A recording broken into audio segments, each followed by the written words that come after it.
Coucou les gourmands, si vous n'avez jamais fait de biscuits roulés chez vous, cette vidéo est le signe qu'il est temps d'en préparer un parce que je peux vous dire que non seulement c'est facile à faire, mais en plus c'est délicieux. Ce roulé hyper moelleux, fourré d'une chantilly au mascarpone à peine sucrée et d'une délicieuse confiture allégée d'abricots et d'abricots frais, c'est un dessert régressif qui va vous replonger en enfance. Non mais regardez-moi ce petit nuage. Vous êtes prêts pour le pas à pas? Allez, c'est parti. Pour commencer, nous allons réaliser notre biscuit génoise pour le rouler. Et oui, il faut faire une génoise pour ça. Et vous allez donc avoir besoin de sucre, d'œufs, de farine et de sel. Et comme à mon habitude dans les vidéos de cette chaîne, je vous ai mis la recette avec toutes les proportions dans la description. Nous ajoutons le sel au sucre et dans le bol d'un robot pâtissier avec le fouet, nous allons verser notre sucre et notre sel. Et puis nous allons ensuite casser nos œufs. Je les casse d'abord dans un bol pour m'assurer qu'il n'y a pas de reste de coquille.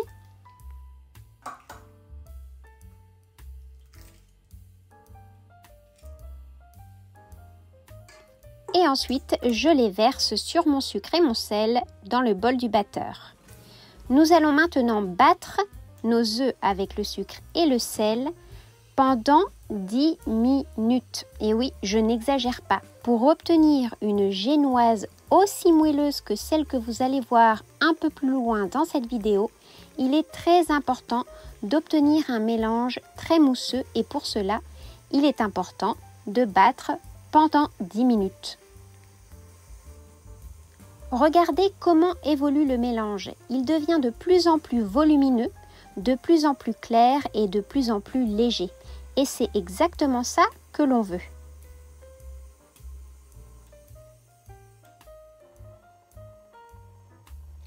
Au bout des 10 minutes, vous pouvez arrêter votre robot.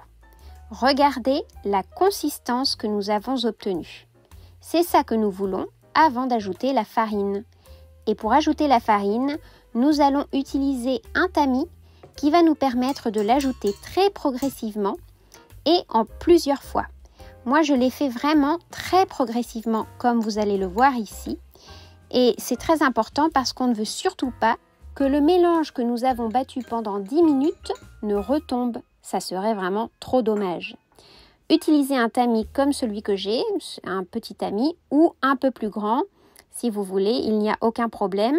Et ensuite, à l'aide d'une spatule, en faisant des mouvements enveloppants comme ceci, vous allez incorporer votre farine tout doucement. Attention, soyez patient. La génoise est une préparation qui demande de la délicatesse. Et surtout, ne vous précipitez pas.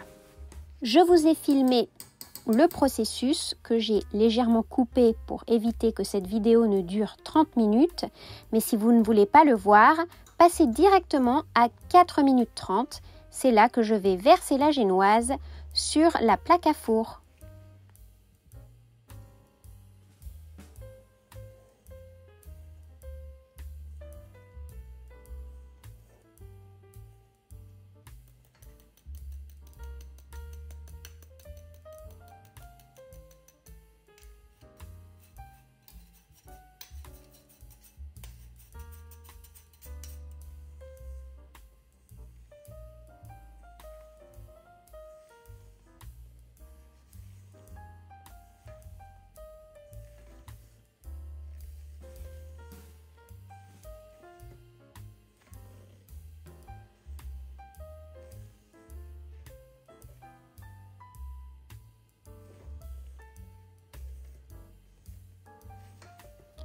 Votre génoise est prête lorsqu'elle a cette consistance.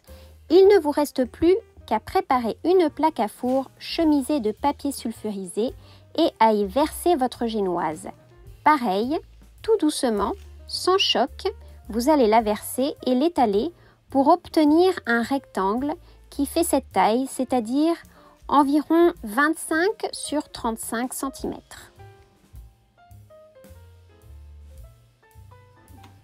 Vous allez maintenant enfourner votre génoise dans le four préchauffé à 180 degrés sans chaleur tournante pendant environ 10 minutes. Surveillez la cuisson parce que, comme je vous le dis souvent, tous les fours sont différents. Moi, j'ai bien regardé la génoise, dès qu'elle avait légèrement doré et gonflé et qu'en appuyant dessus, je voyais que le dessus était pris, je l'ai retirée du four. Vous allez ensuite poser votre plaque sur une surface froide. Assurez-vous que la génoise est quand même bien cuite au centre. Et ensuite, j'ai posé une autre plaque à côté avec une autre feuille de papier sulfurisé que j'ai pulvérisée avec de l'eau. Ça fonctionne aussi avec un torchon humide. Mais bon, moi, mes torchons, des fois, ils ont des petits poils et je n'avais pas envie de retrouver des petits poils sur ma génoise. J'ai donc fait comme ça. Vous retournez votre génoise sur le papier sulfurisé humidifié et là, avec délicatesse de nouveau, vous allez retirer le papier sulfurisé tout doucement. Regardez, je m'y prends vraiment avec précaution pour éviter que ma génoise ne colle au papier. Et vous allez voir, j'y arrive.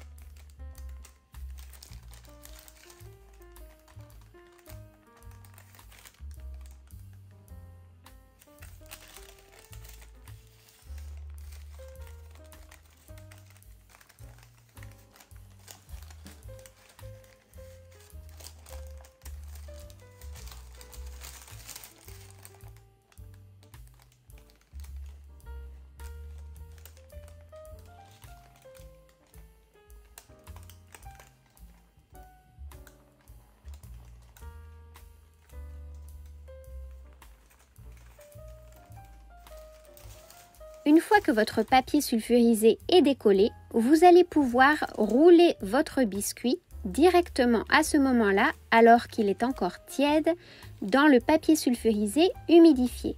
Ceci va l'aider à se rouler plus facilement sans se casser. Si vous le roulez plus tard, il risquerait de se rompre. Nous le roulons donc et nous allons ensuite le laisser refroidir complètement, ainsi roulé dans le papier humidifié.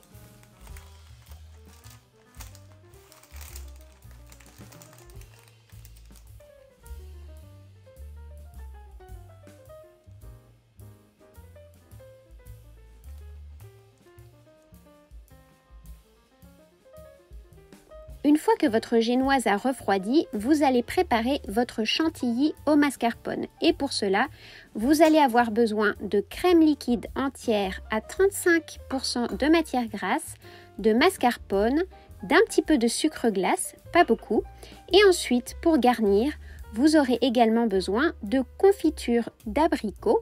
Moi, j'ai utilisé celle de Coro que j'adore et qui est allégée, mais vous pouvez aussi faire votre propre recette. Je vous mets un lien juste en haut à droite d'une confiture de prunes que vous pouvez appliquer avec des abricots. Et vous aurez également besoin d'abricots coupés en petits morceaux comme ceci. Pour réaliser cette chantilly, rien de plus simple. Dans le bol de votre batteur, vous allez mettre le mascarpone. Qu'est-ce que c'est bon le mascarpone, moi j'adore ça. Mais si vous n'aimez pas ça, vous pouvez utiliser une autre sorte de fromage à tartiner comme du Philadelphia.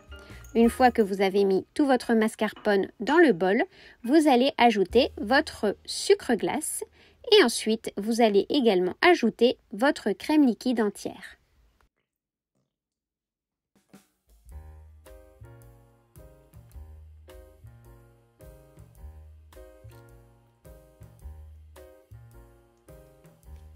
Il ne vous reste plus qu'à battre votre crème jusqu'à ce qu'elle devienne légèrement épaisse.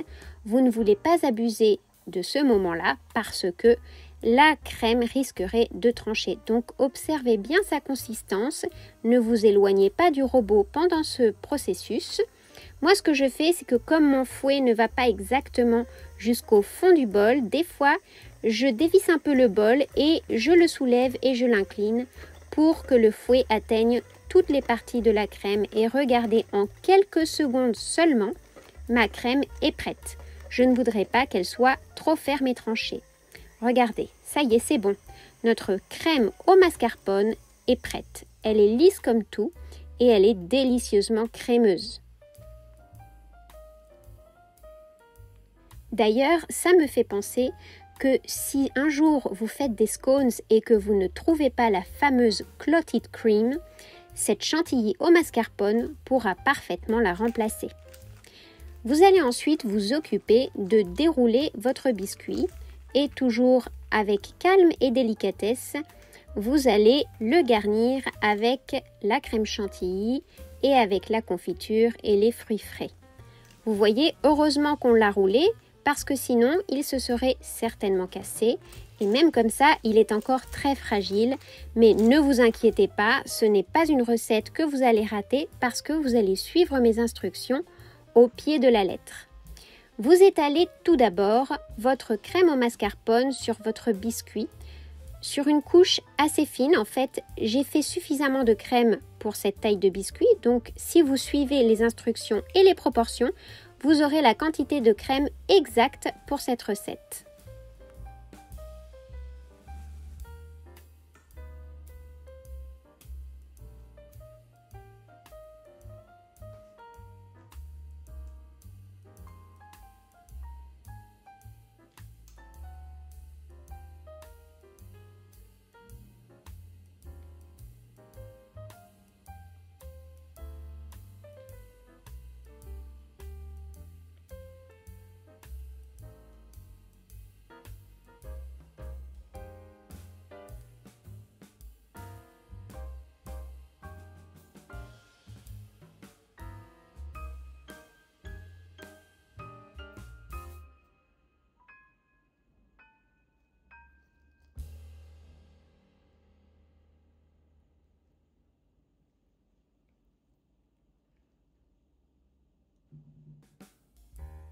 Après la crème, vous allez ajouter une fine couche de confiture allégée d'abricot.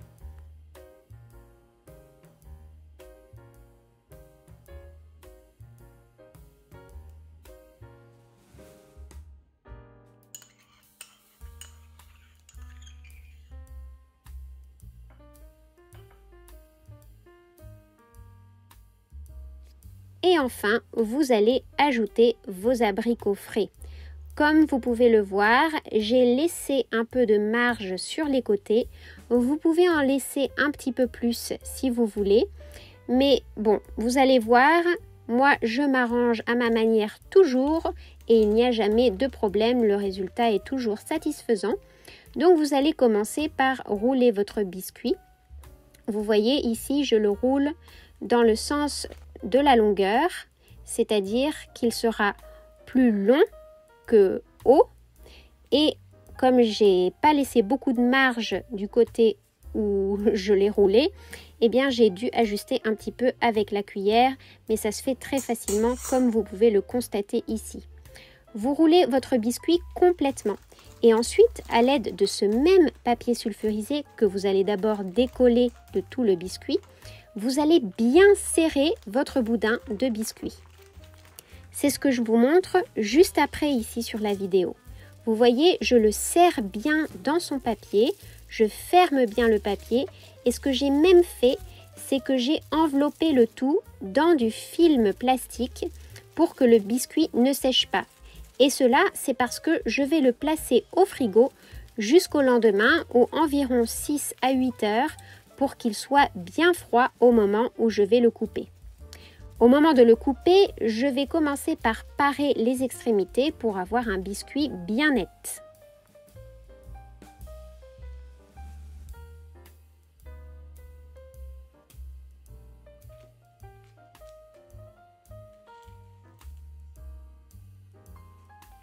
Surtout, ne jetez pas ces extrémités. Moi, je les ai enveloppées dans du film alimentaire et je les ai placées au congélateur parce que je précise que ce gâteau se congèle très bien, donc il n'y a aucun problème si vous voulez le faire à l'avance et le ressortir avant de le servir. Ensuite, on va placer notre biscuit sur un plat de présentation et nous allons pouvoir le décorer avec un petit peu de sucre glace.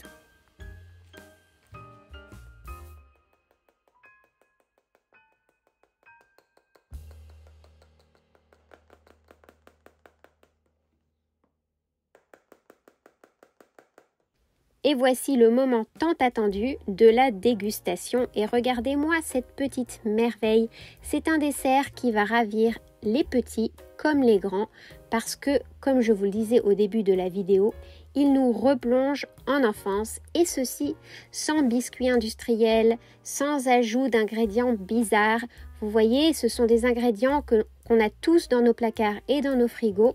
Et pourtant, le résultat est vraiment à la hauteur d'une pâtisserie ou même d'un dessert fait par notre mamie. Regardez-moi cette merveille, la génoise toute moelleuse comme un petit nuage, bien garnie avec beaucoup de crème au mascarpone, beaucoup de confiture et beaucoup de fruits frais. N'hésitez pas à réaliser cette recette avec d'autres fruits frais. Je pense notamment aux fraises, qui ne sont plus tout à fait de saison, mais vous pouvez aussi faire ça avec des pêches, avec des brugnons, avec du melon, avec des cerises. En automne, vous pourrez le réaliser avec des poires ou avec des pommes ou même avec du kaki. Bref, les possibilités sont infinies. Merci à tous ceux qui sont arrivés jusqu'au bout. N'oubliez pas de vous abonner et je vous dis à très vite les gourmands. Et surtout, bon appétit!